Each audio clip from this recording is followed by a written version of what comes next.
everyone.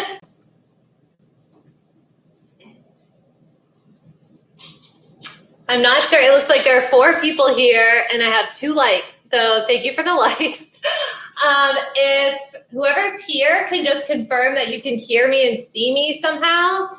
And I also have it set up so that you can type questions in. So if you have any questions about my art practice or anything like that, you should be able to type those in.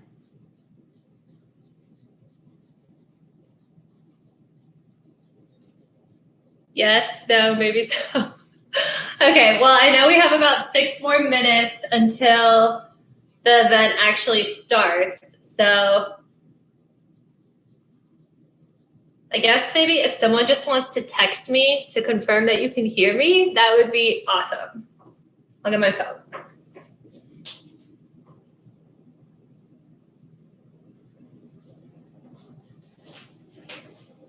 Oh, good. My mom and sister texted me. Thank you. Okay. You can hear me and see me. Oh, and Yolanda. Oh, it's so nice to hear you and to see you and hear from you. Oh, awesome. Thanks, KK. Yay, this is so fun. Especially in times of quarantine, it is good for us to get together virtually, I guess. It's a little funny for me to be doing this right now, just looking into a computer screen and knowing that you guys are all out there. But let me give you my cell phone number just in case. I don't know if this chat function is working or not because I don't see anyone texting me anything. Let me see here. Because I wanted you to ask me questions that I could answer.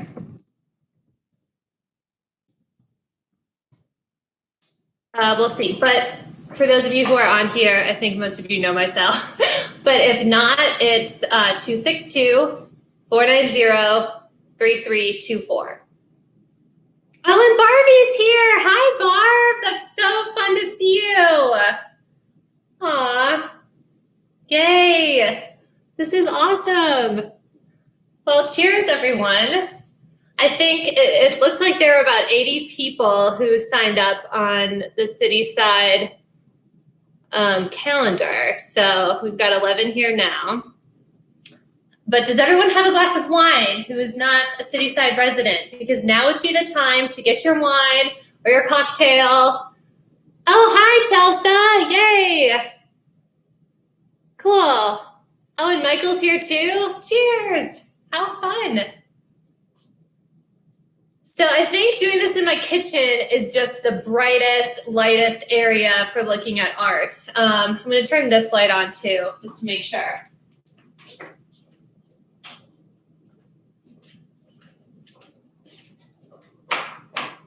Yay.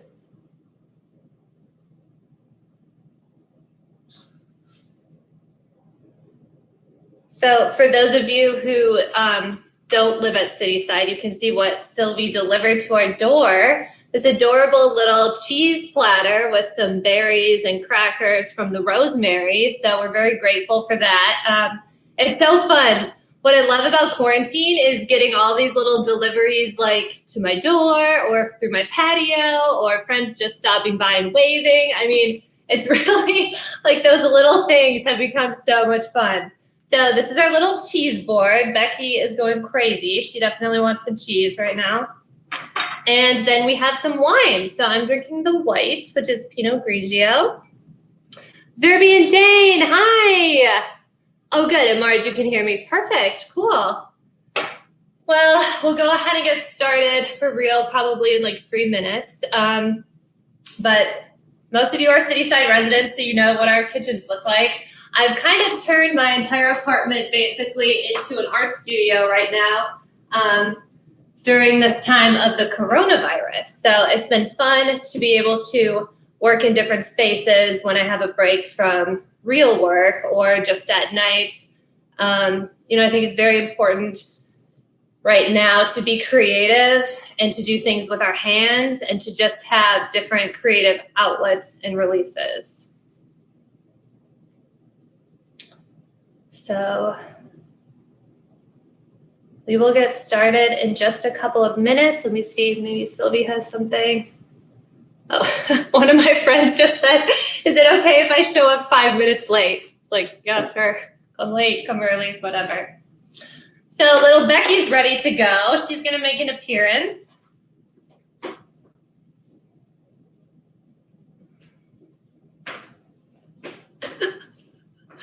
I know most of you love little Becky. So here she is. She's my little studio assistant and my secretary during the times of the coronavirus. Right? Yes, you're a good girl. Good girl.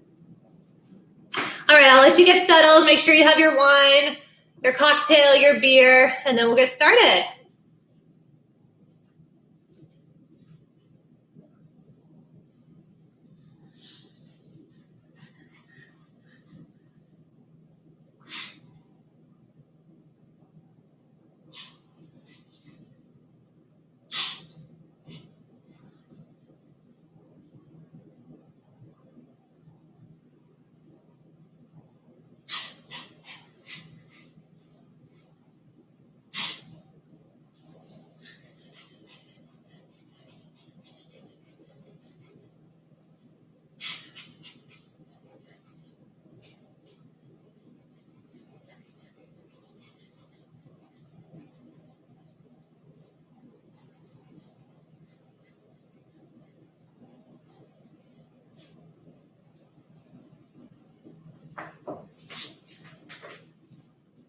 Okay, so it's 5 o'clock, and I would like to welcome you to the Cityside Art and Wine and Cheese event hosted by Sylvie. So first of all, I would like to say thank you so much, Sylvie, for our wine deliveries and for our little cheese and cracker delivery.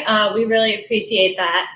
My name is Cassidy Garbutt, and I know most of you, I think, but for those of you who are my neighbors who I might see around, you might not know that I'm also a practicing artist. So what I want to do tonight is speak a little bit about my art practice and my art background, introduce that, and show you some works that I have and some projects that I've been working on over the years. So before we totally launch into the art, I want to introduce a few little elements of like a little drinking game.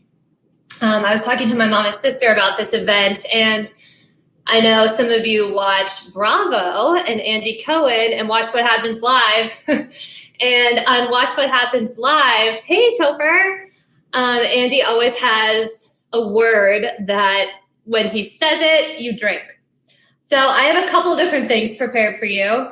The first is, and Kimberly, you can drink kombucha, or if people want to drink water, you know, it doesn't have to be wine or whatever. But the first word is going to be mark. And so whenever I say mark or mark making, I would like you to take a sip. Marks are very important in art making. We'll talk about that in a little bit. I showed some people earlier my little studio assistant, Becky. And I made these prints of Becky last year at a continuing studies class at Ringling College of Art and Design with an amazing printmaker there named Esther. And they're just fun little periwinkle prints of Becky. And then they have some marks in the background, some kind of painterly marks. So when you see little Becky come across the screen, or when I say Becky, because she's, you know, down there watching, you can also take a drink then. So cheers to neighbors, cheers to art, and cheers to creativity in, you know, very dark times. So cheers to that.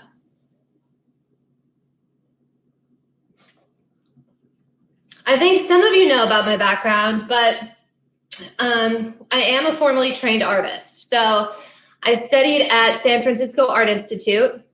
I studied there for 1 year, and I studied painting, and I studied with amazing, really radical, progressive, contemporary artists. I took mostly abstract courses there. They pretty much let us do whatever we wanted as long as we had some kind of like conceptual backing to the work. But it was an amazing place to study art because The landscape is so beautiful in San Francisco. The buildings are so light. Our school overlooked the bay and the Golden Gate Bridge, and the lighting there is amazing. So in art history, we talk about the Bay Area artists, and the reason that their paintings are so strong, like Richard Diebenkorn, for example, is because they have that amazing light in their studio spaces. And when they're making work, it serves as an inspiration for them. I also think that we have great light here in Sarasota. So I studied at San Francisco Art Institute. And then after that, I went to the George Washington University in Washington, D.C., and I received my Master of Fine Arts there. So a Master of Fine Arts is the terminal degree in the field, which means that it's the highest level that you can study. There are some PhD programs in art, in printmaking, for example, in Europe, but they're really rare, and a lot of scholars and artists kind of debate if a PhD is necessary in fine art. So MFA is considered the terminal degree, and you can teach at a university with a Master of Fine Arts. And when I was at George Washington University, I worked in the analog photography lab and in the darkroom there, and some of the work that I'm going to show you here is from my time there. So I am a formally trained artist. I have exhibited internationally. I've exhibited nationally. I have a show coming up that I know a lot of you have heard about at the DC Commission on Arts and Humanities that's been postponed because of different events. And now with the coronavirus, we're actually going to do a virtual version of the show. And then there will also be an in-person version of the show. So I wanted to just kind of give you a background of my training. So I'm a formally trained artist. I work very, very intuitively. So my work is really about mark making and making marks, and then going back in and using my mind and my eye to edit some of those marks. So I'll get started by showing you some works that I made here in Sarasota that are local to our community here. And huge shout out to Allison and Ryan for trying to get me mangrove leaves, which you'll see why I need those in a second.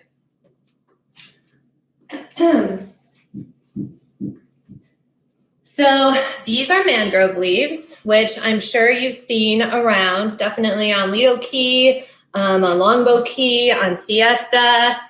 And they're gorgeous. They're beautiful. They're big. They're like bulbous. They have really interesting shapes, and they have great texture. See, you can see those veins coming through in the different lines. And even though I really consider myself a painter first and foremost, I love printmaking, and I love contemporary kind of experimental printmaking. I know we have some printmakers on the call, like Zerby. And I think Jane is here too. Yep, Zerby's here. Cool. So what I want to show you is some work that I made from the mangrove leaves. So I was very inspired by leaves just like these. I took them to the studio, and then I just started kind of mixing colors and making things. So the first works that I'm going to show you, and I really wanted to focus in on positive, happy, uplifting, colorful, vibrant pieces for this event today. During COVID-19, during quarantine, I think it's important for us to see things that lift up our spirits. So the work isn't maybe the most serious of works. Like for those of you who attended my 10 by 10 talk through the AIA in Sarasota, that was a much more kind of serious discussion about my philosophy behind art making and mark making. But here I want to just show you some fun, colorful, vibrant works that I have. So again, taking these mangrove leaves, going to the studio and mixing ink. So this is one of the prints that I made from the mangrove leaves. And as you can see some of the veins coming through like I showed you here. So this process, this is a monotype, which means that there's only one of them. And in traditional printmaking, you try to make multiple prints that are basically exactly the same. But in kind of contemporary printmaking, you can do a lot of experimental, fun things. And so I like to use the whole piece of paper. And what I did with these is I inked up these mangrove leaves. So I took the leaves, I put ink on them, I put the leaves on a plate with a bunch of ink and color, and then I ran it through a press. So the press has a weight on top. You run it through the press, and then it makes marks from the information that's on the press. So this is a series of mangrove leaves of just very colorful, fun, vibrant prints. And what I love about working kind of abstractly is you can tell that they're mangrove leaves if you look close, and definitely if you read the title of them, but they are abstract, right? And they're creating like these different geometric patterns, and you can show them in different ways. But they're textured, and you can see the veins from the mangrove leaves coming through. And I just love this orange and pink and yellow color palette for these, which is also abstracting them a little bit more too, because we obviously see the leaves in green, but now we're translating them to a completely different color palette. This one's really nice. I love how some of these marks are like glowing in the dark. Like, and if you were to touch this work, you could actually feel like the indentation of where the leaf was run through the press. So kind of going off of this idea, I also used other kinds of leaves. They're not all mangrove leaves to make more prints. I love this color palette. I love like the ghost images that are coming through. And actually Kimberly from our building has some of these framed in her unit, and they look amazing. Again, you can rotate them. You can do fun different things with them. They could be a series. This is a really fun, vibrant print. I love how some of the leaves are like dying and they're broken off, and some are perfect. I think it creates a really interesting pattern, and it's very, very graphic. So these are fun, they're graphic, they're of the space, they're of the location. Thank you. Ooh, this is a juicy one. The greens, the blues, the patterns. So as I'm making these prints, I can't exactly tell what's going to happen, because and Emily, my sister who's on here, calls me like a crazy artist when I get in the space of working, because I'm inking things up. I'm running it through the press, layer, layer, layer. Little Becky, my studio assistant, she's barking at somebody. So if you want to take a drink now, Becky appeared. This one's super abstract. This one's really cool because you can see like the white from the paper coming through, and then you can see some of the marks from the leaves. I think the color reads a little bit differently through the screen, but it's teal, it's lime. And then for the printmakers on here, Zerby, and if Pam's on here, or Emmy, or any other artists from Cityside, you can also see where the plates are. So I really ink up a lot, and Yolanda too. I ink up a lot of different plates when I'm making these. This one's more purple.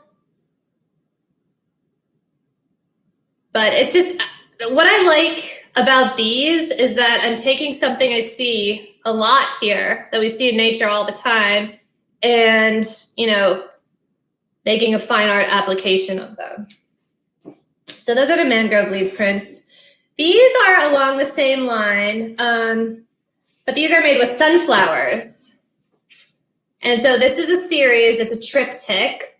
That means there are 3 in one series, so they're meant to be shown together. And I mean, they're a little wonky in terms of the border, but you would fix that when you frame it. But you can see the petals of the sunflower on here. You can see how thick the sunflower was when I ran it through the press. And you can see how it's completely becoming abstracted in the middle. I love that it's not, you can't quite tell what it is, but it definitely references petals. So again, this is a a lighter version of it. So when you run it through the press, you have what's called a ghost print. And that's a print when there isn't as much ink on the plate. It's kind of hard for me to show you what it would look like as a triptych, as 3 together. But here's the lightest one. Again, very abstract, contemporary, fun, colorful, of the space that they're created. And then, I mean, I have so many of these, but I think these are the strongest that I'm showing you now. This is a very clear representation of the leaf. So while the colors look different, the composition is different, you can still clearly tell that it's a mangrove leaf. So thank you, Allison, for the leaves. Definitely appreciate that. Let's take a moment and have a little drink. So now I want to show you, oh, and I also have a print that I made from eucalyptus leaves. So those leaves are obviously much smaller and they're broken apart.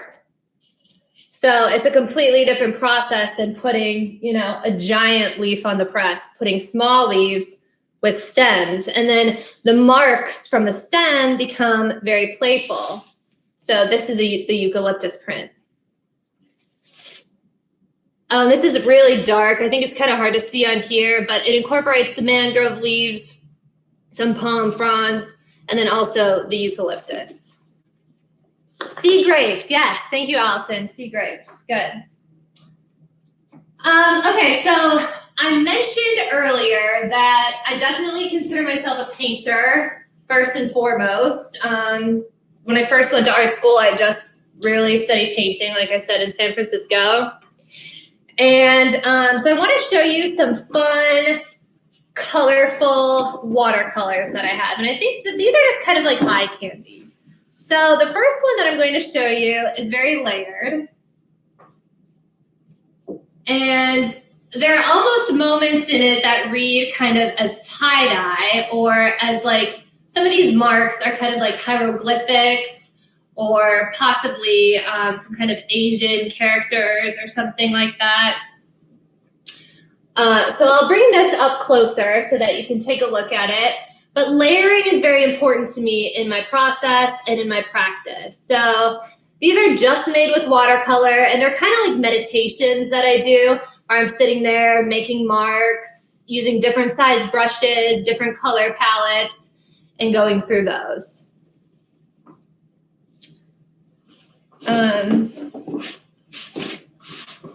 This one is much more geometric, and I could also see myself maybe scanning this work and printing it on some kind of fabric or something like that. Because these are abstractions, you can show them in different orientations, which really changes the look of them. Different colors come through. But again, it's soft, it's peaceful, it's colorful. And, you know, the composition is well balanced. It's soothing. You have certain weight of marks here that are weighted by marks down here. So that's that. These are much more simple, but they're very light. They're very bright. They're like little meditations, like I said. I take the colors. I quickly make marks with them. I'm not really necessarily thinking. I'm just playing with the relationship between what does pink do when it's next to yellow versus when it's next to blue. You know, how does the energy change in those spaces? What is the white? What does the white look like in between those marks? So I'll give you a close-up of this one so you can just look at it for a little while. It almost reads as like a map or something to me, but you can see again, very soft, very soothing. Looks like springtime. Yeah. None of the marks are really touching or overlapping too much for that one. Now I have a triptych, again, 3 that you would show together that actually goes with this work back here. I don't normally have this work on my wall back here, but I kind of thought that like the teal and the turquoise from it go with like our city side decor and the colors of the cushions and the upholstery that they made that were so beautiful. So these 3 would ideally be shown together. And I'll bring it up closer to you so that you can see the marks and you can see the process. This very much reads as a landscape to me. So you have kind of like the sun rising or setting. If we're in Sarasota, it's setting over the water. And you can see how the marks are made with different size brushes, different kind of rhythm of stroke.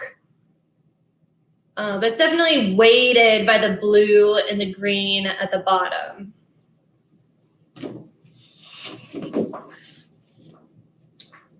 Here's another one that goes along in that series. Some of these marks are getting, I would say, a little bit more energetic or possibly more aggressive, like some of these up here.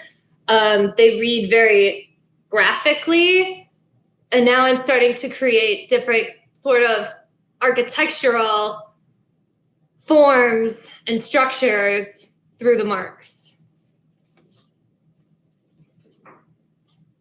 Now this one, I'll show you this first. Again, this is very soothing. It's like the other one that I showed you. Kind of reminds me of pastel, Easter colors, something like that. Springtime. It has like a natural innocence to it.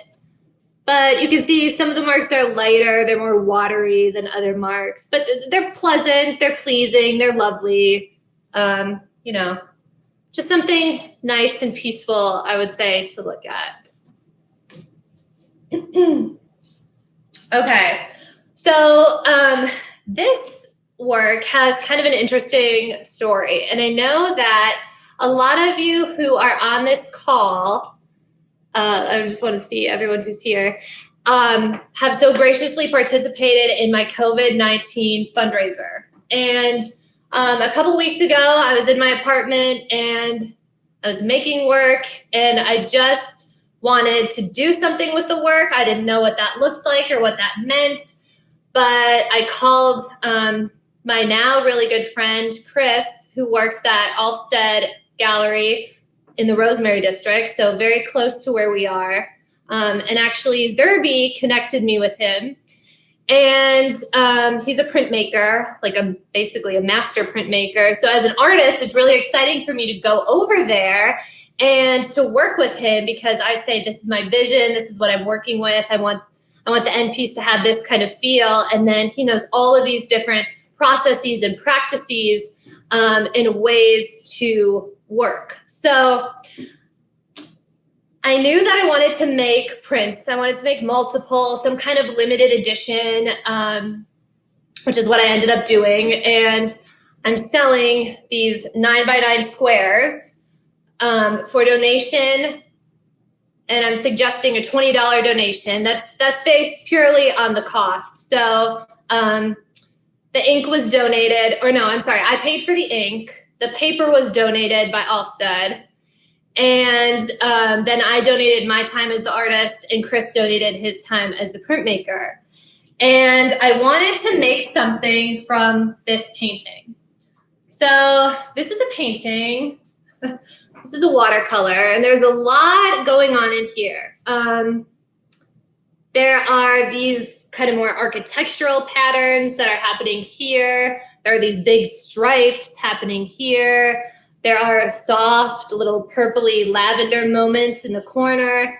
Then there's what I read very much as some kind of sun with rays coming down. There's just a lot happening. And so for the COVID-19 prints that I made, they started from this painting. So I made this painting, and then, again, this is a very intuitive painting. And actually, something that I want to mention is when I studied in San Francisco, I studied with a painter named Liam Everett. And he's now living in France. He's an amazing contemporary painter, very, very philosophical. And he taught a class that was called Painting Between Action and Intention. And that class has been a pivotal class for me and has really influenced my practice. And when I'm making work, I like to think about it as existing in between action and intention. And for those of you who came to my 10 by 10 talk, you know that I quoted Krishnamurti, who is an Indian philosopher. And he wrote a book called Action. So a lot of these ideas come from that book, but I won't bore you with that too much. The point is, for the work to really be successful, I feel like it has to exist on that threshold between intention and action. So for example, this work has a lot of action involved in it. So if you can imagine me kind of painting these marks here, they look very rigid like that. And then some of these green marks are faster, they're quicker. It's very meditative. I'm not really thinking when I'm making these works. I'm mixing color, I'm playing with pattern, but I don't go into it thinking, oh, here I'm going to make a blue cross, and then here I'm going to make purple dots. I mean, it's really like a meditative flow for me, okay? And then I go back in later and edit, and that's where the intention comes in. So for these COVID-19 prints, and I'll go grab one for you.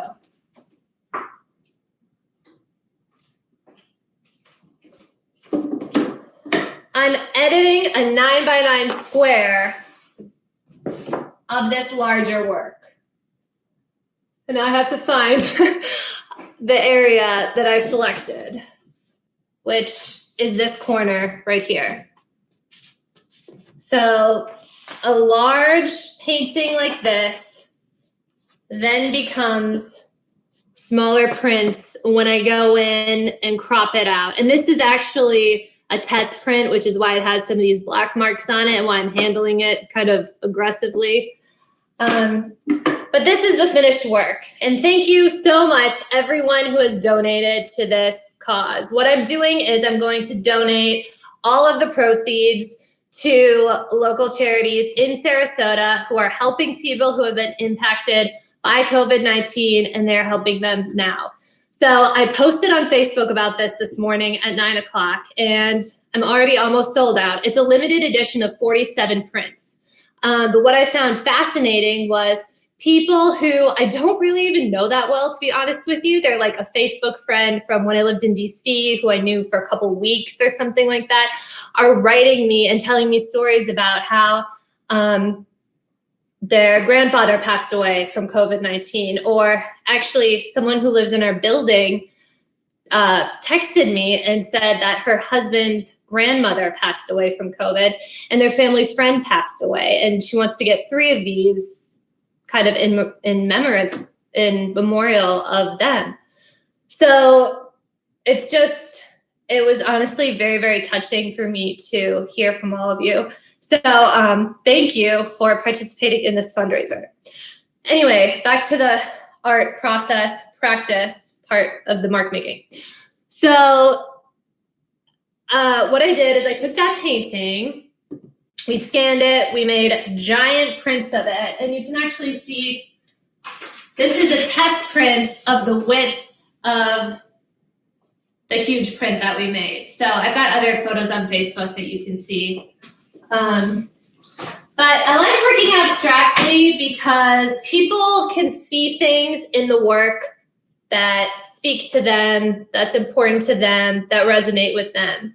And I feel like as an artist who creates abstract work, I don't necessarily have an agenda or a premeditated idea of what I want to put out in the world. I'm not using my art to promote some kind of social or political agenda. It's really for the joy of creation and the joy of making. And I hope that people connect with the work and have some kind of deeper experience with it than hopefully just thinking, is a pretty picture. It somehow moves them. So those are the COVID-19 prints, 9x9. But they came from that larger painting. So that's also something that's part of my practice, and I call it the ecology of the studio. I'm always recycling parts of paintings. I'm always scanning, printing, painting, cutting, collaging. The work is rarely totally finished for me. I want to show you a couple things that I made at a residency in Washington Island in Wisconsin. So I'm originally from Wisconsin, and artists, for those of you who might not know, do residencies sometimes. And what that means is You go to a space. Usually you have to apply or sign up. And you live there probably for 5 days to 3 months or something, and you just focus on making your work. And I went to Washington Island with my mom and her friend. They're interior designers, so they're very creative and they make very interesting works. And we did a batik workshop. So I don't know if you know what batik is, but basically you paint with hot wax and you dye fabrics. So I'm going to show you 2 works from this residency that I did. The first is extremely vivid, extremely colorful, and I'm a Leo, so I love the sun, I love color, I love vibrant, powerful things, and I feel like this work encapsulates that. So here you can see, it kind of reminds me of like the Lion King or something. You can see like the sunrise in the lower corner. You can see the more geometric patterns and forms happening. But this is made with dye and wax. It's a very interesting process.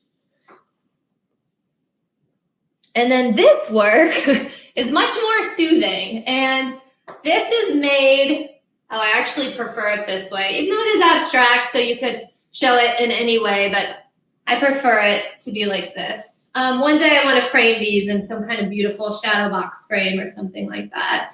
But this is a color study. So it's a study of the color dye called sea glass. So the lightest areas are a little bit of sea glass dye, and then the darker areas are a ton of sea glass. So these are all made on fabric. This was my first time ever working with batik, but it's so fun. I love it. And then if you have a fabric work, you can actually upholster something in it. So that's a goal of mine, definitely, eventually, is to start making some custom upholstery out of some of these things. All right, so I want to switch gears a little bit. I showed you a lot of fun, painterly, kind of meditative things. My studio assistant over there is looking a little bored, but cheers. I'll show you a couple more, just really quickly.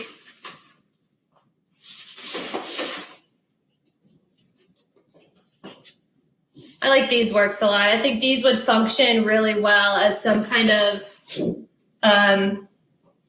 diptych in a bedroom or something. They have less marks. They're less geometric than some of the other marks that I showed you, but they're very watery. They're soft. They're interesting. I don't know. I guess I'm kind of into pink now that I live in Sarasota, which is interesting because when I lived in DC, all of my work was gray and black and dark. So I want to shift gears and show you some things that I made in graduate school at George Washington University.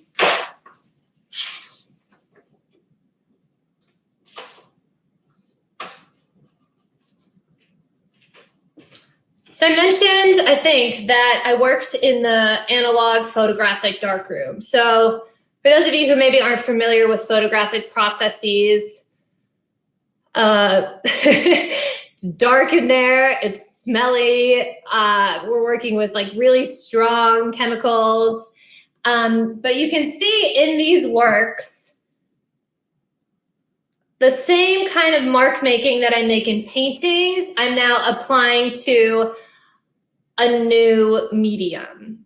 So when I was in the darkroom, I painted with photographic chemicals.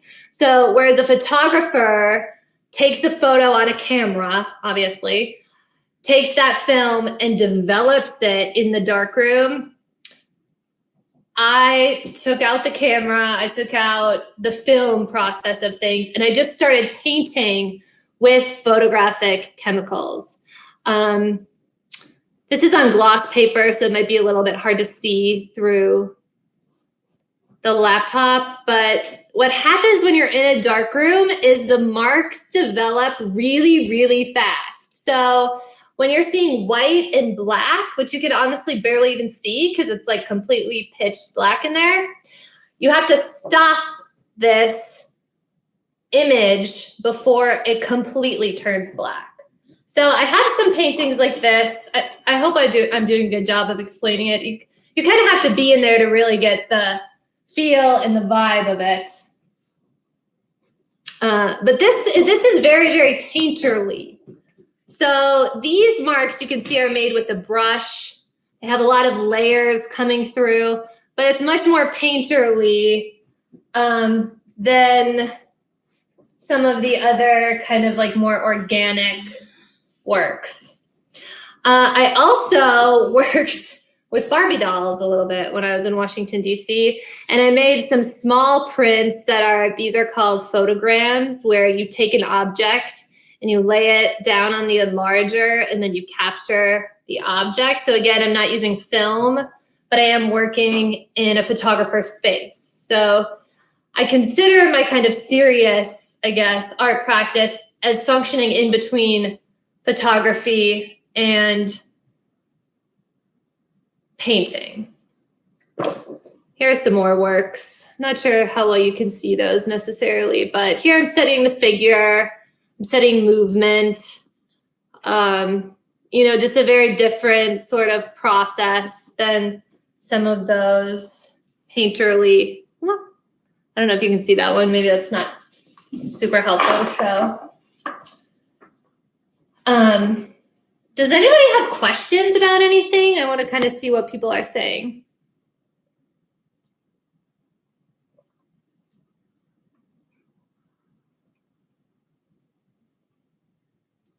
And thank you, JD and Zerby and Michael, for wanting to support the COVID project. I'll definitely talk to you about that soon. Okay, let me show you a couple other things that I have that are kind of fun and Floridian.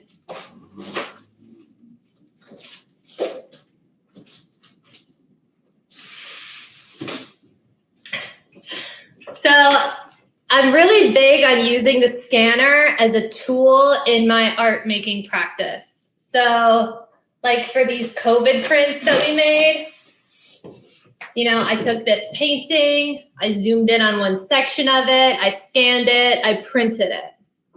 That's a pretty, I guess, linear kind of progression. That's like a standard use of a scanner, I guess, right? When I was in Washington, D.C. for my MFA program, I started scanning all sorts of interesting different things. And at the time, I did not know that I was going to move to Florida, but I started scanning grapefruits. I like just visually, I like the color, the juicy, marks that the grapefruit makes, the texture. And I know some of you have seen my office, and I have a giant print that's blown up where chunks from the grapefruit that I scanned that are, like this big in real life are actually like this big on the image. But these are some prints that I made. and the whole kind of conceptual thought about using grapefruit is that grapefruit is a hybrid fruit. I might get this wrong, but I think between like a pomelo and an orange. And it's symbolic of my practice, which is hybrid between painting and photography. Also, Yoko Ono made this book about grapefruit. Grapefruit are actually studied in art history, and artists use grapefruit in different ways. Anyways, this is a print that I made on the scanner in Washington, D.C. You can see this work is much darker. I mean, energetically it feels a lot darker, but also aesthetically it looks a lot darker than some of those light, meditative watercolor abstractions I showed you at the beginning. It's much more of it's like a quieter composition, I guess. There isn't as much going on. But I don't know if you can see in here, but what I did is this was all inspired from a brunch that I went to in Washington, D.C., where we had creme brulee grapefruit, but which sounds really funny saying that. But I went back to the studio after that brunch, and I made a ceramic grapefruit bowl. And then I put real chunks of grapefruit inside the bowl. Then I started scanning it and making all these compositions. And conceptually, what I was thinking about is representation and abstraction. So what does it mean to scan something that's made to look like a grapefruit, also with the grapefruit there? It was a whole project that I did in Washington, D.C. But I also think it was foreshadowing for moving to Florida, where we have a lot of oranges and grapefruits and, you know, all of this amazing citrus. This is actually one of my favorite works I think that I ever made. I just really love the composition for so many different reasons. I talked earlier about the ecology of the studio and how I use fragmented pieces of once finished works in new works and recycle them. And this collage contains the ceramic grapefruit bowl that I made that I referenced in the last image. It contains parts of black and white abstractions that I made in the dark room. It shows fabric that I made, like fabric that I made at the batik residency. And then there are pumpkins. I had pumpkins in my studio. It was fall. I thought the pumpkin was an interesting shape. I thought the texture had an interesting conversation with the texture in the grapefruit bowl. I mean, I don't know. I see things in my studio. I see patterns. I see color. I see different moments. And what I like about working with the scanner is that I can display them all on the scanner, and I can be very intentional in how I'm doing that. And then I capture a specific moment of the process. Those works are also really fun blown up. So if you haven't been to my website is CassidyGarbuttStudio.com. And I can send that later in the chat or whatever. But the website is very heavily curated from works that I made in my MFA program at in Washington, D.C. at the George Washington University. And those works are large scale. I think like the smallest work is like 40 inches by 60 inches. Some of them are 80 inches by 120 inches. I mean, they're huge. Like when you're in the space with them, they really demand, they have a presence. They demand that you spend a different kind of time.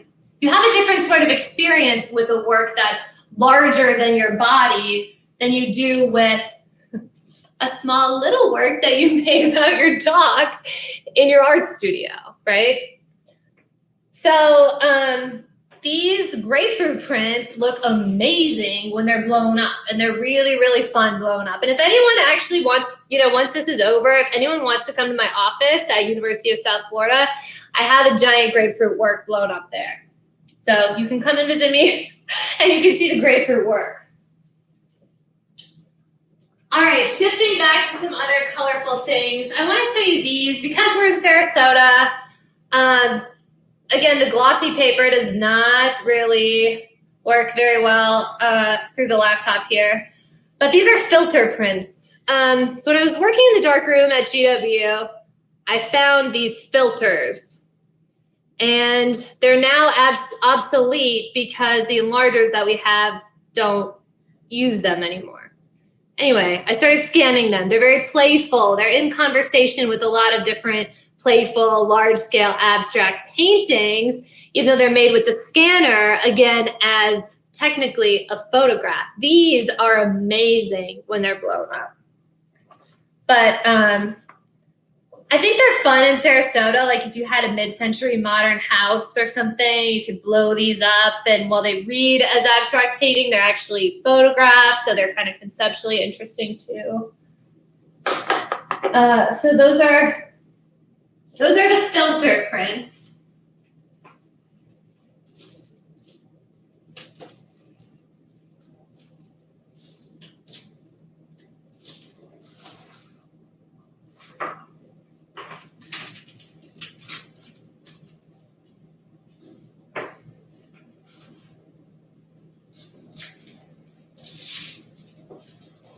And now I want to show you kind of, again, a more serious body of work that I made in Washington, D.C. For those of you who have been to my apartment, like Allison came over, and I had a whole studio visit set up for her here. I don't really have a working studio in Sarasota. I usually go to Olmsted and use their printmaking space.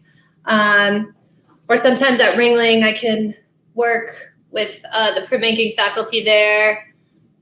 You know, if I'm taking a class or something. Or in my apartment, I just work in the kitchen here or outside. When I was in Washington, D.C., and I had really a designated studio, that's when I could make the really big work. That I didn't bring that out for you, but that's what's on my website.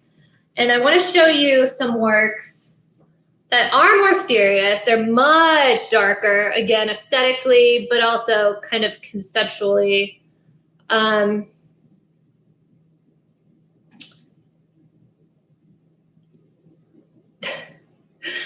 These are all titled after an Emily Dickinson poem that's called Forever is Composed of Nows. And that poem, that title is borrowed from her for a lot of different reasons, but her words, I think, do a good job of giving some kind of meaning to this work that you might not see. I mean, these works read as x-rays. They read as, they're just darker, you know? They're more angsty than a lot of the work that I showed at the beginning. So these are going to Washington, D.C., to the Commission on Arts and Humanities when we finally have our show. So I know some of you want to go. That'd be awesome. We should definitely go to DC and look at the work there when it's safe to do so. So these are smaller prints of the larger works that are blown up on the website, but you can kind of get an idea of how those marks look a lot different than the sort of colorful, happy things that I'm making here in Sarasota. So let me just make sure that I have everything I wanted to show you.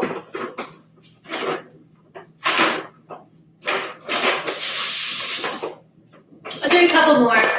These are also from Washington, D.C., and they're really, really layered. So a work like this probably took like 3 years of just constant work and layering and folding and using additive and reductive processes. So additive meaning I put on a bunch of ink and material and charcoal and paint, and then reductive meaning I'm taking it off by scraping it, by using alcohol, by removing moments and more. So does anyone have any questions for me about my practice or process or the art making?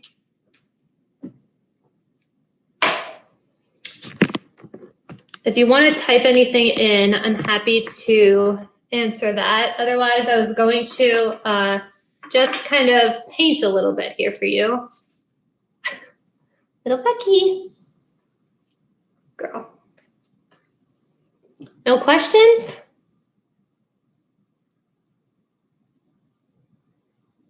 Okay, cool. So I know we have some artists on the call, and you know, everyone has a different process when they're making work. Like I said, I'm a very intuitive artist. So where some artists, like they sketch out their idea, they know exactly what they want it to be. They know that in this corner, it's going to be that exact shade of blue, and over here, it's that exact shade of yellow. I do not work like that at all. In fact, I rarely even make test prints because for me, it's all about the process of making and the creativity. And I love being in the moment of making things. But then, like I said, going back in and editing the works, and then being super intentional about how I'm showing it, where I'm showing it. I think curating also plays a big role in that too. And fortunately, I've been able to work with amazing curators who really give me as the artist a lot of creative, you know, power, I guess, or a lot of just options. So what I'm going to do is I'm just going to start painting a little something. And, if you have any questions, you can type them in there. But something that I like to do when I'm painting is, you can see in a lot of those works that they're very, very layered.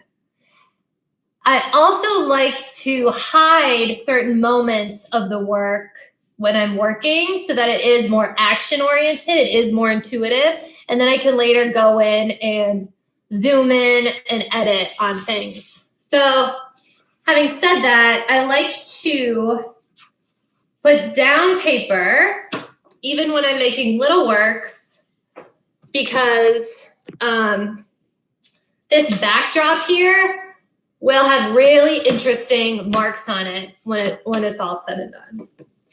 I like squares. The reason I did squares for the COVID work is typically artists use squares when they're making contemporary abstract work. And that's because if you're working, vertically, this is usually seen as a portrait. So if you're doing anything with a figure, usually it's portrait.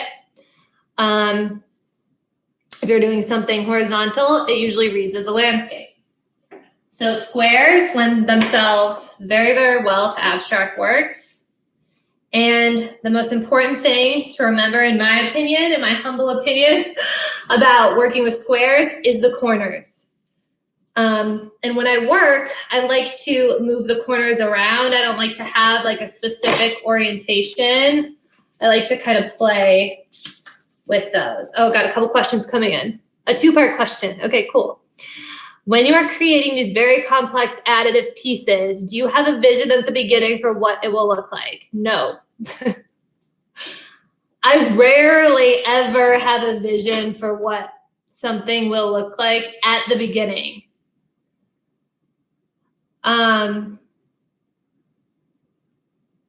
as the work evolves, it's almost like, and artists talk about the marks speaking to them. They talk about like certain marks being in conversation with other marks. But it's like the work kind of tells me what it wants to become. I just don't work from a premeditated idea unless I'm doing like a design project. Because that's a very different sort of analytical kind of way of working. Like, for example, when I was at this batik residency making these, I knew what this shape was going to look like here.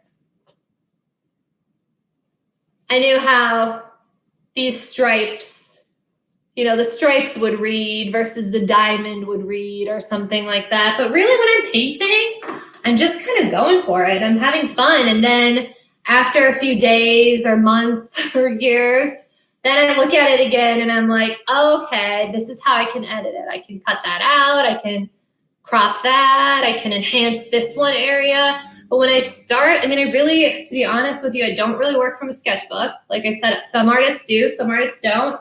But that's just not my practice. It never has been. And that, quite honestly, did get me in trouble with some art teachers who have very specific rules about what it means to be a creative person. And then, which I don't agree with. And then other art teachers who just embrace being in some kind of creative flow. How much does it change as you are in process? A lot. The work definitely changes. The work speaks to me. It tells me, to be quite honest with you, what it wants to become. Have I been in contact with interior designers about my incredible batik fabric works? No, but yeah, I do think this would look really awesome as some kind of like upholstered cushion on like a mid-century modern chair or something like that. That would look awesome. Ooh, or a fashion designer collab. Yeah, I love that.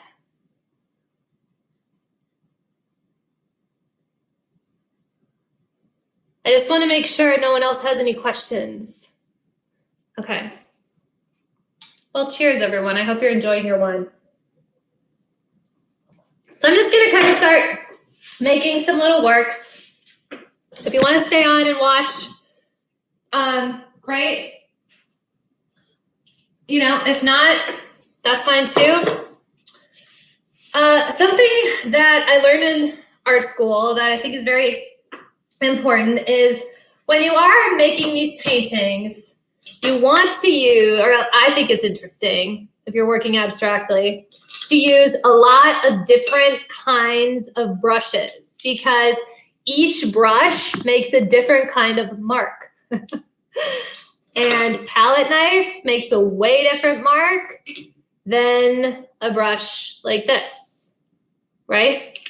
So old brushes can be interesting. You can dabble and do fun things with those. Also, I'm not the kind of painter who sits there with a paintbrush like this and makes teensy tiny little marks and shades it in.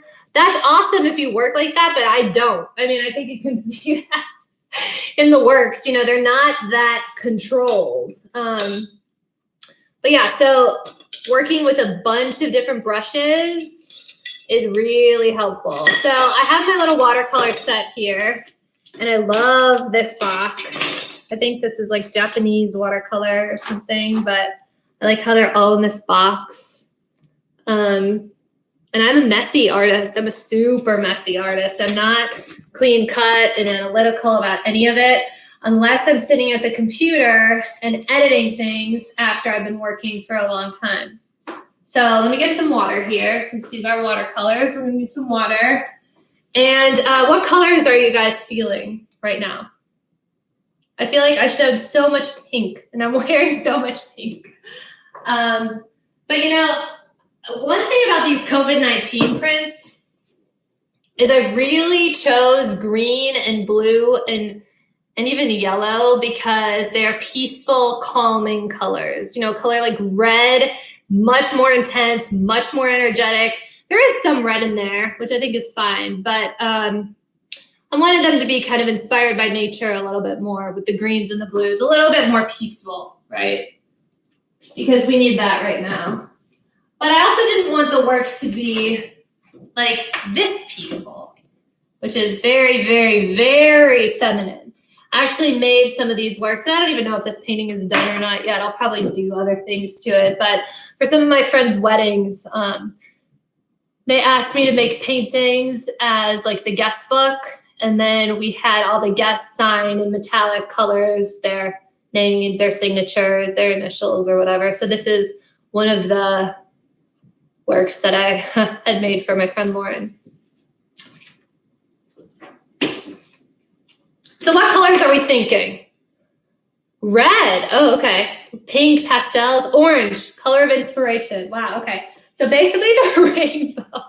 We love every color, pink, yellow, orange. Okay. I'm going to start with, I don't know if you could see the brushes. So I'm going to make like these little square paintings, but as I'm making them, I'm also going to make a painting in the background. It probably won't be finished today, but you know, it's just something that's fun to do. Now, I don't use brushes that are specific for the type of material I'm using. I just use whatever brush I feel like, to be quite honest, at the moment.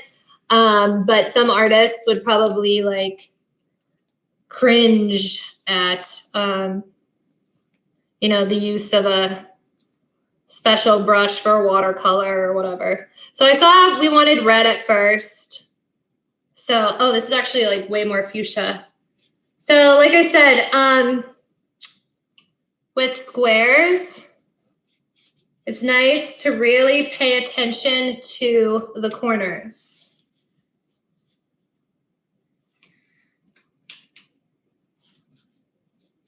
So I'm just kind of painting the corners. And I always work with layers. I like working on multiple works at once. I don't like just spending all of my time focusing on one work. And that's just particular to my practice, I guess. It's also fun sometimes to start with a colored paper, right? So you don't always have to start with a paper that is white. You can start with a black piece of paper. You can start with, you know, and my artist friends who are on here, I know you guys know this, but it's just fun. Some people, you know, maybe if you've never really thought about art making before, haven't thought about the different ways that you can make things. So again, I very much consider kind of paintings like this to be little meditations. And I just go with sort of whatever I'm feeling like at the moment. So I'll make some marks that are faster. So then the different colors and the different marks have a different rhythm to them too, right? And that can make the composition more interesting too. Making bigger strokes and making small strokes, that's also part of how you add interest to something. Now, you don't have to spend a ton of time on a work for it to be successful either. You can make something very, very quickly. I also love metallics. So some of these watercolors in here are metallics. And for like my fun sort of painterly works, I love just adding some metallics to things. Now, watercolors are nice because they can blend together. Right now, I'm not blending anything necessarily. I'm just kind of working with shapes and just playing. What other questions do you have? Blues and oranges. Okay. Got a lot of requests for orange, so let's start making some intentional marks with the orange. And for me, I like to just use one color and make a bunch of things with that one color. And artists work in all sorts of different ways. So there's nothing saying that you have to make a painting this way, but this is just kind of what I do when I start to build layers and play around with shapes and colors and patterns. When did you first start painting, Adi? Wow, when I was a kid. I mean, my family is really, really creative. My mom's an interior designer, and my dad loves music, and he does marketing and is just very creative, like with words, I guess. But my mom is super, super visually creative and talented, and we always had art projects going on in our house. I remember growing up, we had like this big window in our kitchen, and we used cellophane, and we covered the window, and then we made all these different little fish and kind of made the window like an aquarium. I don't know, we were just always doing fun things, and I was always coloring, and I always loved patterns. Always loved coloring, always had marker on my hands. Just, it's very, very, just soothing to me and fun and inspiring. Like, I get energized by making art. Some people get intimidated or scared by it. I definitely am intimidated and scared by other things, but not art making. The orange is nice, I must say. And orange and blue, of course, are complementary colors, so they have a powerful relationship next to each other. But you can see how I'm just starting to build a composition with layers, with the marks, with different kinds of brushes.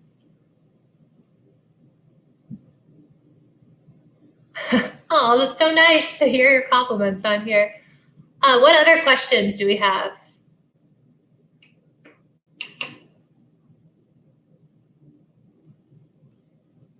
Periwinkle. This is a cool color. I love periwinkle. And actually, there's a street in Sanibel called Periwinkle. And when I made little Becky prints, I made her periwinkle.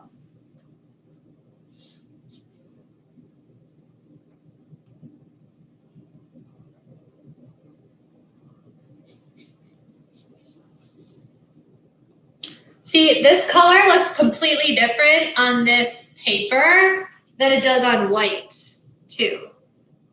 So I always think that's interesting. I like working with different kind of backgrounds. It's kind of like if you were to go to the grocery store and you wanted to make a delicious salad or something like that, you would want to get really good organic vegetables. You would want to get delicious ingredients for your salad. You want every ingredient in your salad to be strong and solid on its own. And that's how I feel like an artwork should function. Like each mark, each color, each moment has to stand up on its own, but then together, it's also successful.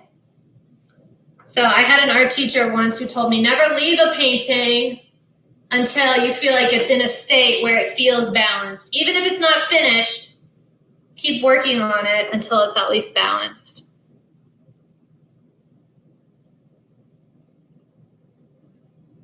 Do we have any other questions? I've been on here for an hour and 10 minutes. I don't know. I'm just going to kind of keep painting for a little bit. But if you want to ask me anything, go for it.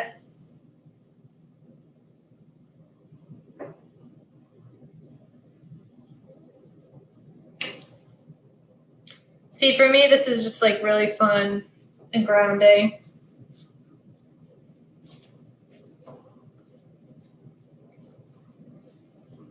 But you can see how a work like this COVID relief print is much more layered and filled in, and it's an all over composition. But you can see how it starts from something like this, right? I hope you can kind of get an idea of that anyways. What's your favorite work that I showed? What speaks to you the most?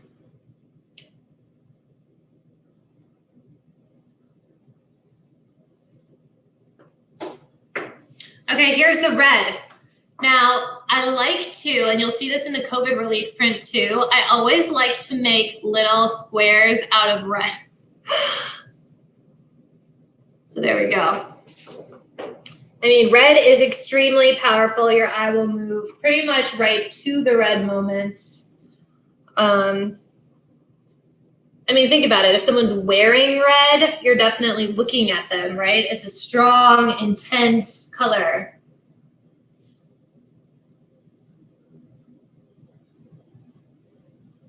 Sea grapes. Oh, you like the sea grapes? Cool. It's meditative and soothing to watch. Well, that's good. And to be completely honest with you, I don't even know like where this work is going or what will happen to it, but I'm glad you find it soothing to watch because I certainly find it soothing to make. Like I said, I'm a messy artist, so hopefully I'm not getting anything on my shirt, but it's also a lot different when you're making a mark that's like a shape. So I very intentionally made that rectangle, right? Versus if I am playing with an interesting, oh, I almost dipped that in my wine. Whoopsies. If I am like making a smudge, making a mark that's like a smudge, right? So we talk about mark making, we talk about the energy of the mark making, how it relates to each other. I like that green color actually.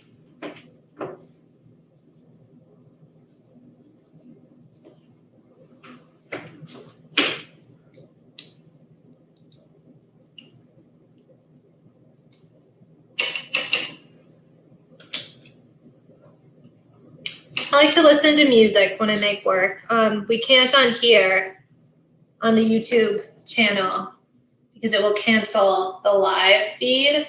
But I did work with an artist in San Francisco who never listened to music when he made work because he couldn't decipher if the music was exciting and interesting to him or the marks and what was happening on the canvas was interesting to him. So I found that very, very serious, but But also it makes sense, right? If I'm listening to a happy, fun, energetic song, the work is going to look a lot different than if I'm listening to some kind of sober piece.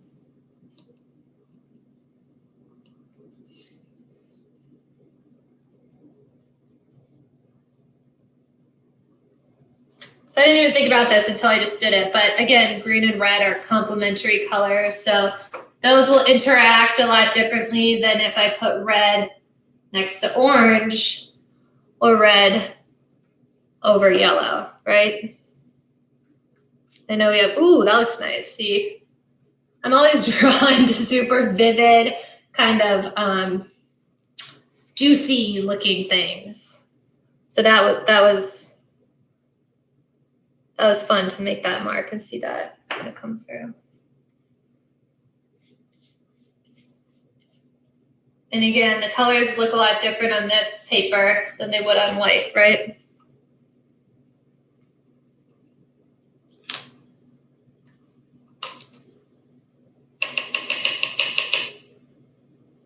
Green's my favorite color. I don't use it too much in art making. But see here, I'm not using that much water. If I use a lot of water, the mark is obviously a lot lighter.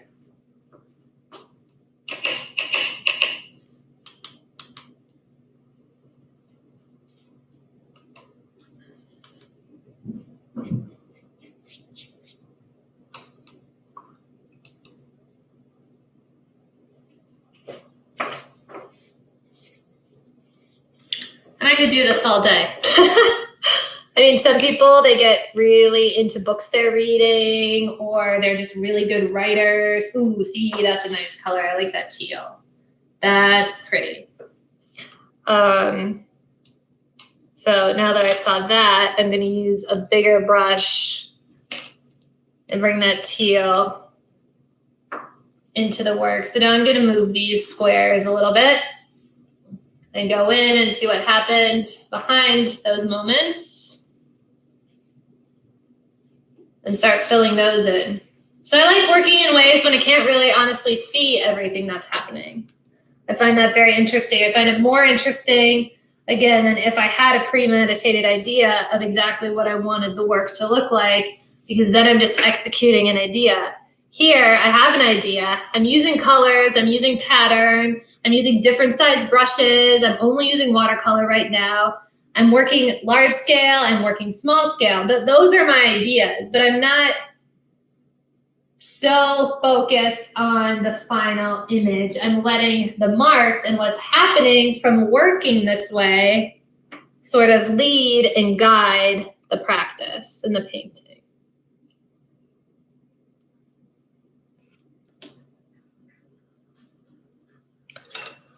So this is not a brush, obviously.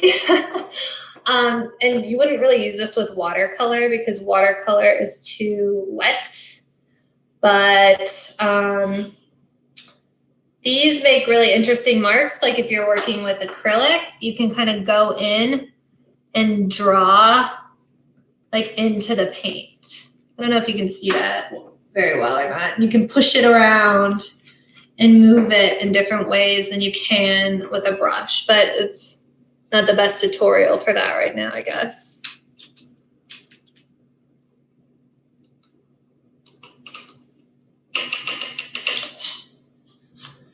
I'm gonna go in and use a little bronzy gold. I really, really, really do think that using metallics just brings a new layer to the work. Some people don't like metallics. Sometimes men, like in different commissions that I've done before, they can be very picky about certain colors. Some men, obviously don't like pink. Some men don't like things that are too feminine. Some women don't like things that are too masculine or whatever. So a lot of it comes down to personal preference too. And color. I found that color is very, very personal.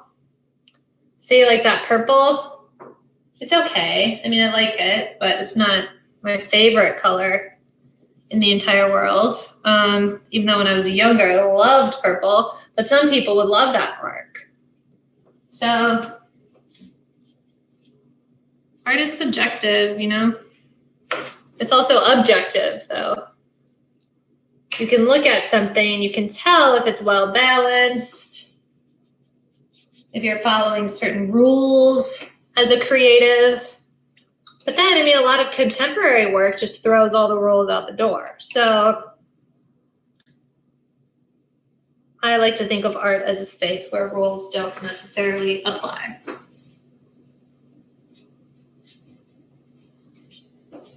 Do we have any questions? I like pink. Okay, we can add pink. I just started watercolor painting.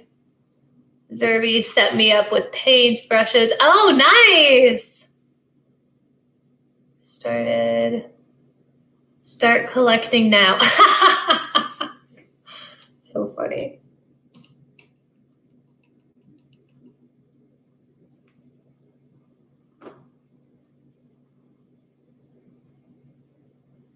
Yeah, I think the pink and teal look nice together. I like that. Or pink and orange. It's pretty.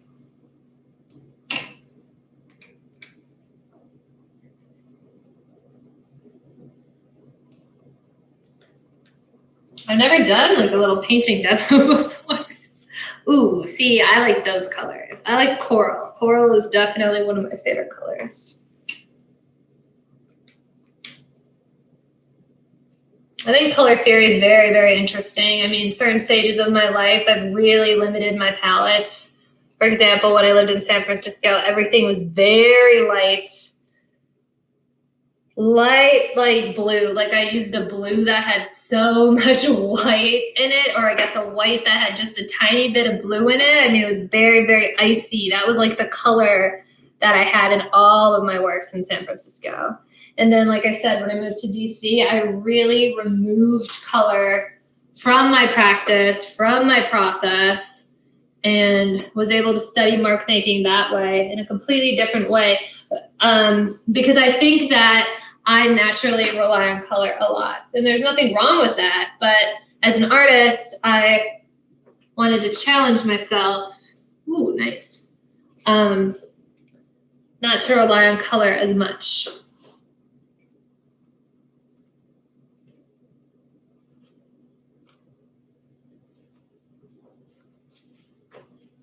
So then something that I like to do is I like to rotate the works. To just kind of see them in different ways, right? And to see what's happening in certain moments. Now I can remove that. Oh yeah, that's from something I started earlier today, was the yellow here. So now I can cover this part up and kind of just work here, but I'm blind to what's happening up there. And I actually think these open spaces, or negative spaces, we might say, are pretty strong and interesting. What other comments or questions do you have? I'm like shocked that 22 people are still on here as I'm just kind of like painting and, you know, mumbling on about my work, but blabbing on about it. Now, I'm painting white on white, which is not the most exciting moment in the piece, but that will add some different layers and nuances later on when I go back in over it. And then we have some orange people who love orange. So make a big orange mark.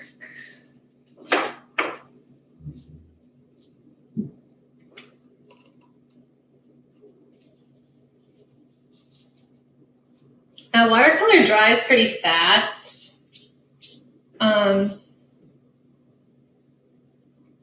Well, relatively speaking.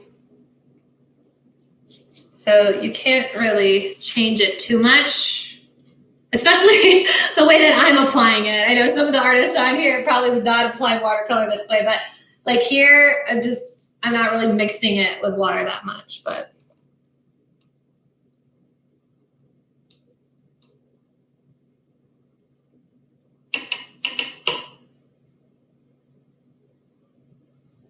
Sometimes I have to remind myself to add neutrals just to ground it in different ways. I'm not really a big, like, neutral person in my work, but, well, except for all the gray works that I have.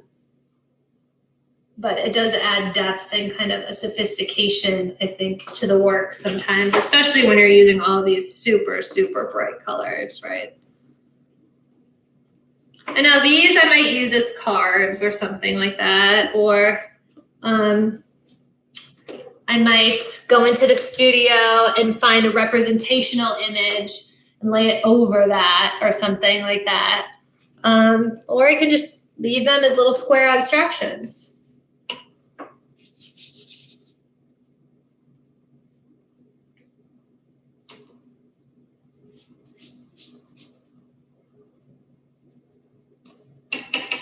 It is a completely different experience working on a tiny little piece like this than it is on a big surface. I'm sure the artists on the call could speak to that, definitely. But that's something you can do to challenge yourself at home if you want to, you know, and I like extremes. So I like working on a really big piece or a really small piece because I think those extreme sizes have certain power that like a generic scaled work maybe doesn't. Maybe it does, but I like using scale in my work, definitely, which I guess you didn't get to see too much of because I didn't bring out any of my massive pieces, but scale is a great tool for artists, definitely. Definitely.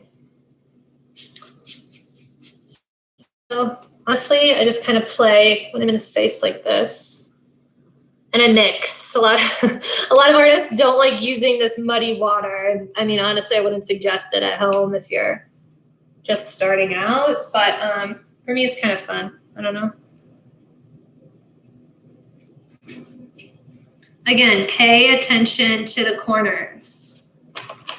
I once had an art professor who said, you should pay attention to the corners of a painting like you pay attention to the corners of toast. If you're buttering toast or putting peanut butter or almond butter on it. Do you buy your supplies locally, online, or both? I buy my supplies anywhere, to be honest with you. I haven't bought too many supplies since I moved to Sarasota a few years ago. It's very, very easy to order things online. Art and Frame is a great resource in town. I love supporting them. They're great shop. They have a lot of knowledge too if you want to ask them different questions when you're there. But you can go to Dick Blick, you can go to Utrecht, you could go to Michael's, Joann Fabrics. Michael's always has those coupons, so that's really nice. Because art supplies are super expensive, and especially the way that I use art supplies. I mean, I don't take the best care of my art supplies. Just because I'm experimental. I like doing things. Ooh, see, now we're getting somewhere. Now something interesting is happening. And can you see that? Well, I don't know. I guess this green blob, see, this is kind of an editing moment. The green isn't doing much for me. It's just kind of blob-like. So I want to sort of like integrate it more into the work right now. This is turning out to be very graphic. Very, very graphic. Now you want to be careful if you are using muddy water, and I guess I'll rinse this out, that the color doesn't become too muddy. Especially if you're using oil paint or acrylic or something like that. Typically don't have to worry about it too much with watercolor. But yeah, you don't want muddy works.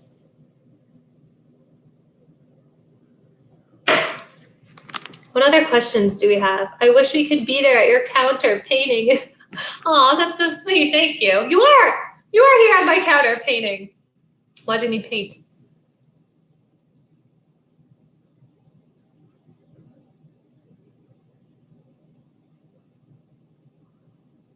All of my works, for the most part, are for sale.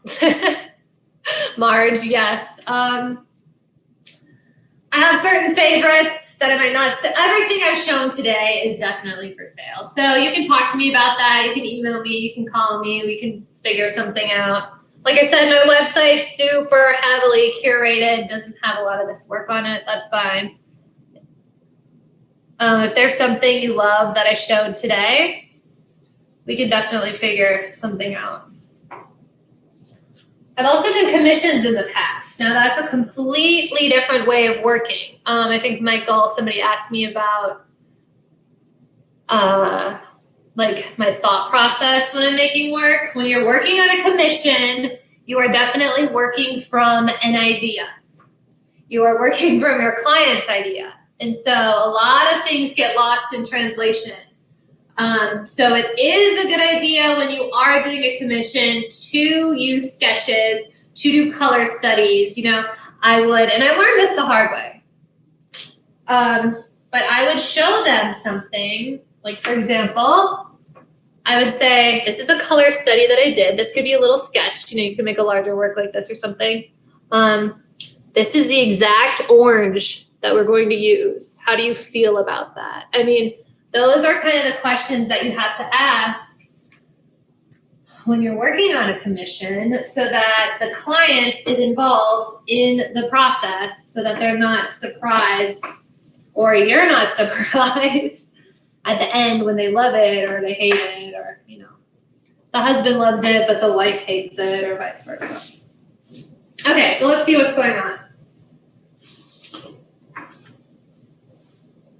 What do you think?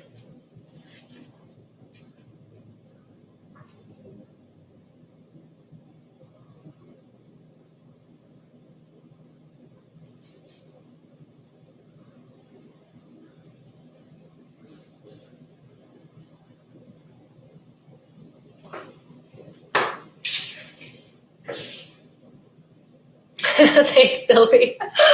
Awesome. Yeah, so I mean, this is an example of how I might make it work. And you can see how some areas were covered up. Some areas I'll go back into. Also, art changes a lot when you're up close to it than when you're far away from it. So you have to look at pieces from a lot of different angles and different distances. And that's why when you're at a museum, sometimes they'll have a suggested like viewing distance for you. Oh, thank you. Beautiful colors. Thanks. Oh, Chelsea, good. Very representative of all of us with our individual screens and homes coming together during this pandemic. Yes, and that's kind of honestly what I was thinking with this COVID print is you have all, and I'm holding it weird because I have paint on my hands, but you have all of these different marks and colors and patterns that are individual moments in the work, but they have some strength when they come together. Oh, I love that. So what would the title be? What would you title this? I like this one the most so far. I think it functions pretty well. See, I like the kind of like beigey gray. I guess it's more like the light gray color. What would you title this? What do you see in here?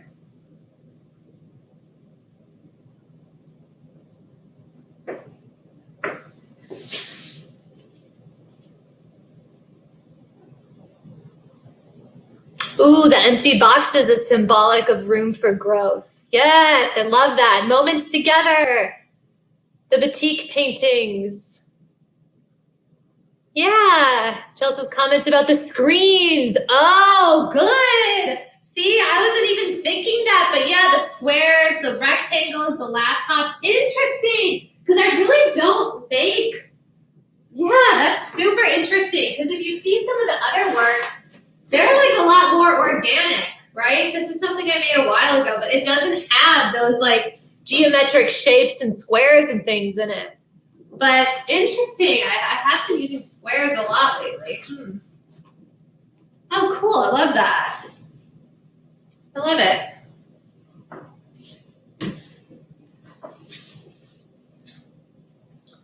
This needs some work, I think, this one here.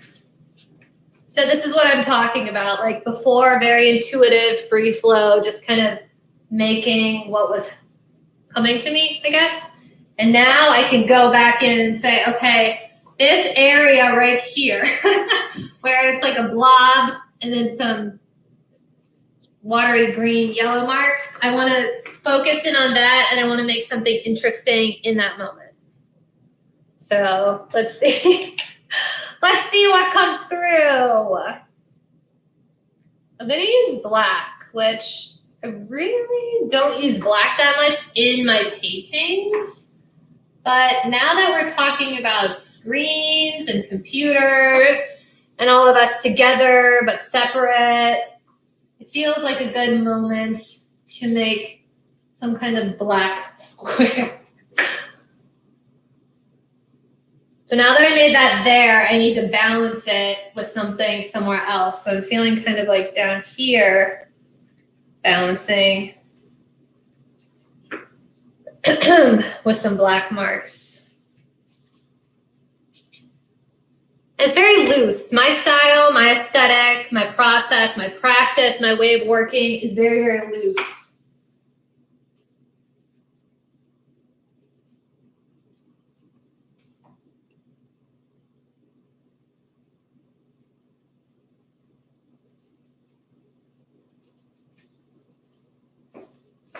So the black is very defining. It's much more graphic. I need some different colors, I'm thinking. Maybe like a gray blue.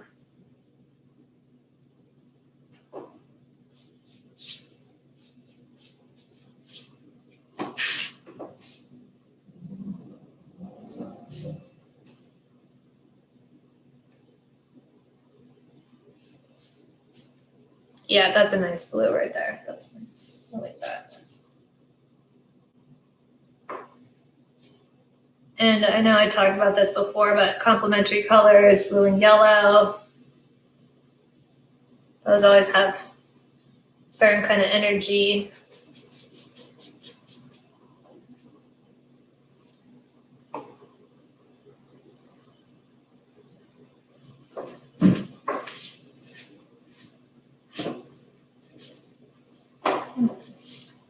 Yeah, maybe a lot of these like harsh diagonals are hard.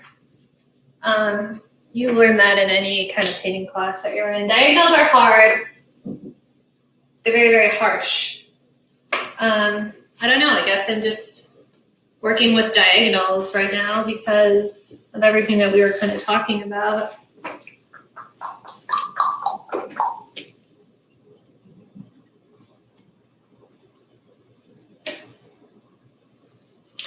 Mars talks about frames. I mean, nothing that I have shown you tonight was in a frame because, well, aside from the little COVID square fundraiser painting, because in the glass, it's hard to see through the laptop screen. But, you know, framing is definitely the final touch on things, or not framing. I mean, it's kind of the contemporary way not to frame things, or to frame things without glass, to use a shadow box, but to actually see the marks in the work.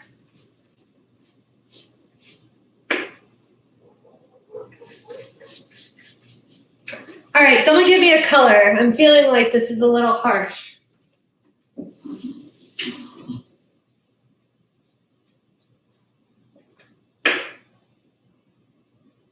Anyone?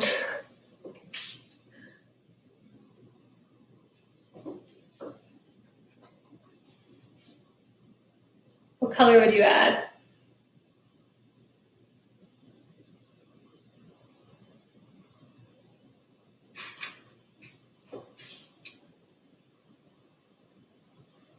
Artists, come on.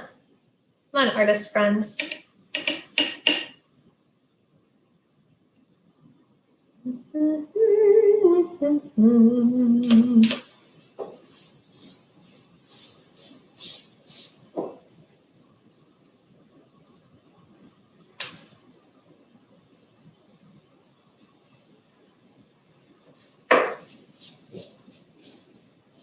So this is just the first layer.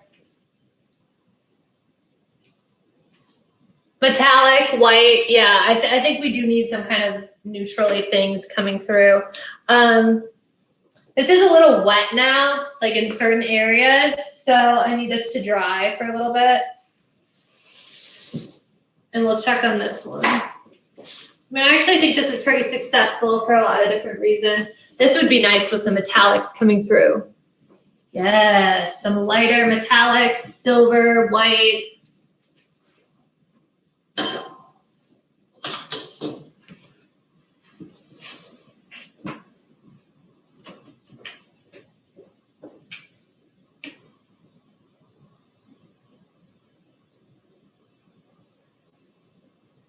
And the other thing I would say is it's okay if not every work that you make is good.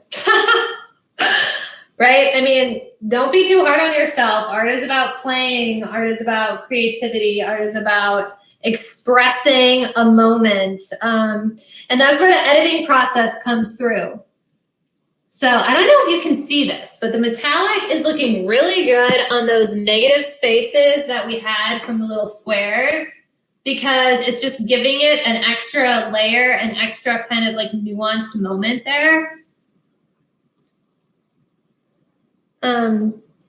A lot of people have fear about making art. They fear it. They're scared of it. They're scared to apply color to a piece of paper or to make a mark that will screw up everything, and then all their hard work will be ruined. But like for me personally, I don't really love this.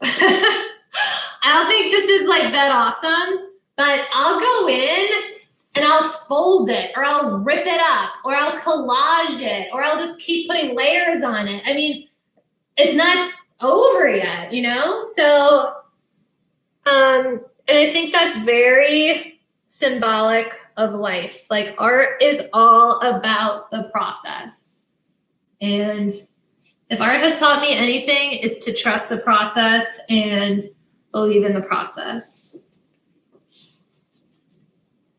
Ooh, these metallics are looking so good. I really don't know if you can see that because they're like really nuanced, but these are looking awesome. Awesome, awesome, awesome.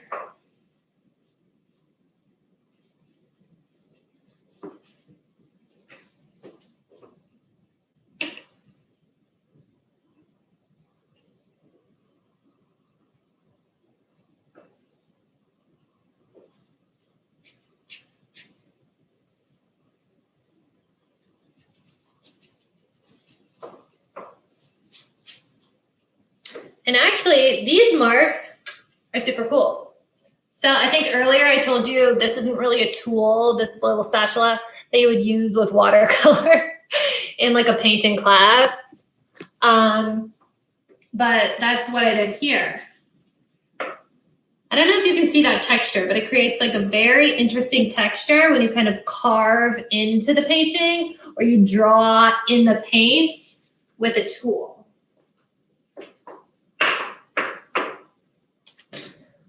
So I feel like I'm at a stopping moment here. I'm going to add a little bit more metallic. Dun, dun, dun. See, and that's what I like about this watercolor tray, is that all the metallics are down here at the bottom. So it's really fun to play with metallics.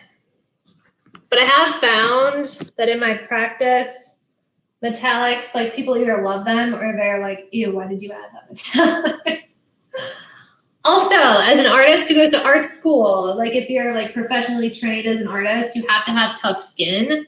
Well, or maybe not, but we have critiques. So like instead of tests, instead of speeches, instead of papers, well, I mean, you have those too, but you have a critique. So if I were in a painting class and this was my project, I would present this to the class and then I would get a critique on it. So someone would say, I hate those squares. Another person would say, I love the squares. You know what I mean? So you have to understand why you're doing things, why you're making things, and how to situate the work within a larger art framework.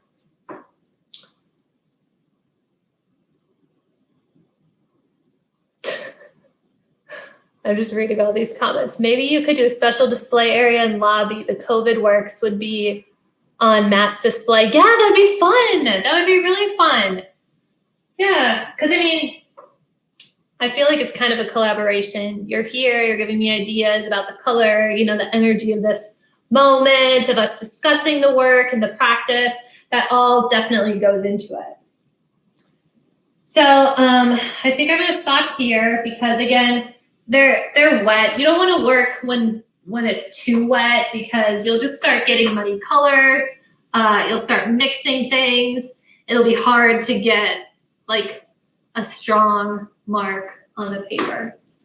So these are our little COVID paintings. These are just, you know, our little squares that we made. I'll probably go back into these, do something more intentional with them, do something that kind of like integrates the marks. Right now I feel like the marks are very separate, although I do feel like those are kind of fun. Those are fun. And then you can also make a collage. So the options really are endless with art making. All right. Well, thank you guys so much for joining me. Thank you for coming to this happy hour, to this studio visit. I'll try to go through the questions and answer them as best I can. If anybody wants to talk to me about my practice or my process, my name is Cassidy Garbutt, and I'll put a little something on the City Side website, but you can always find my website online too, or follow me on Instagram or Facebook. And if you would like to buy, I only have a few COVID-19 prints left, but as I said earlier, it's a suggested donation of $20. So, and all those proceeds are going to local charities in Sarasota. So definitely let me know if you're interested in that. And otherwise, I'll see you around. Stay safe, stay healthy, and stay creative. Thank you. Bye.